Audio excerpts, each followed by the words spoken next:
تو اللہ کے بندو یورپ سے متاثر مت ہو، وہ اللہ سے دور ہیں، لہذا جو جتنا قریبی ہے وہ اس سے اتنا دور، جو جتنا دور کا ہے وہ اس سے اتنا قریب.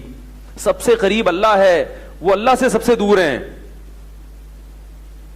اللہ کو تو مانتے ہی نہیں، حالانکہ والدین سے بھی زیادہ قریب کون ہے؟ بولو نا بھائی، اللہ ہے. والدین بھی تو اسی نے بنائے.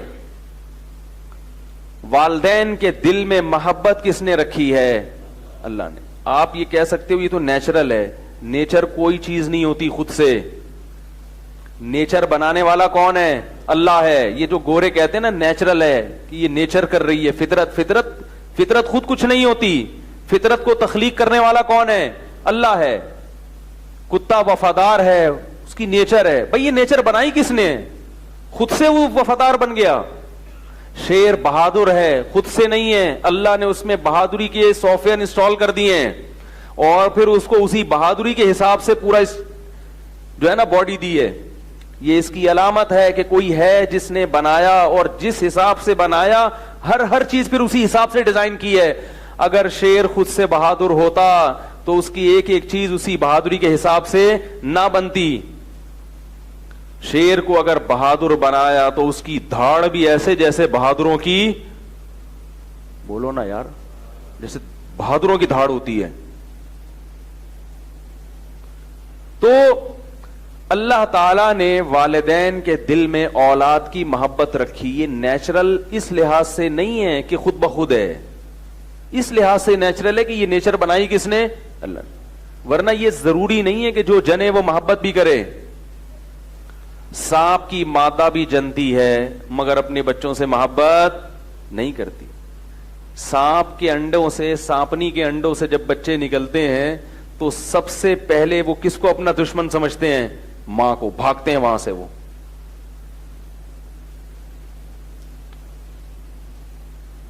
وہ گود ایسے نفرت سے جنتی تھی جیسے جنے سانپنی کوئی جننے والی. ایک شاعر نے کہا ہے کہ عرب میں جب بیٹی پیدا ہوتی تھی نا تو ایسے نفرت سے جیسے کسی سانپ کے ہاں اولاد ہوئی ہو. مچھلی، آپ کہہ سکتے ہیں سانپ زہریلا جانور ہے، مچھلیاں کھا جاتی ہیں اپنے بچوں کو، محبت نہیں کرتی. اور اللہ کی حکمت ہے، اگر مچھلی اپنے بچوں کو نہ کھائے تو سمندر میں پاؤں رکھنے کی جگہ نہ ملے. یہ نسل کنٹرول ہوتی ہے. اللہ شیر کے دل میں اگر ہرن کی محبت رکھ دے نا، بھائی شیر نے چلے لگا لیا اور دہشت گردی اس نے ختم کر دی. اب آپ روزانہ اسے خربوزے لا کے کھلا رہے ہیں، بولے آئندہ میں جنگل میں کسی کو نہیں چھیڑوں گا، سب میری بہنیں ہیں، سب میرے بھائی ہیں، تو جنگل کا نظام برباد ہو جائے گا.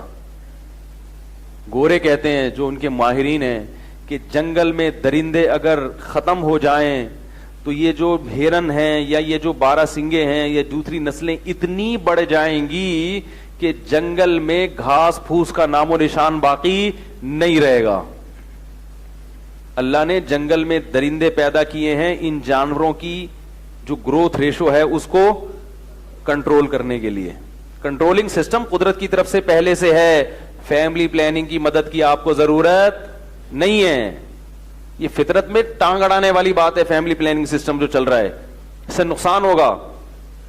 اللہ غافل نہیں ہے، اس کے جو سسٹم بنایا اس سسٹم میں خود بخود یہ چیزیں ہیں کہ کتنا بڑھنا ہے، کتنے زمین میں خوراک ہے اور کتنے بم دھماکوں سے ہلاک ہوں گے، کتنی بڑی بڑی جنگیں ہونے والی ہیں جس سے نسل ختم ہوگی. اگر آپ نے خود سے کم کرنا شروع کر دی تو مستقبل میں تباہی ہے پھر، کیونکہ فطرت کے جو ضرب اور تقسیم کا عمل ہے نا اس میں گڑبڑ، اس کیلکولیشن میں ٹانگ مت اڑاؤ.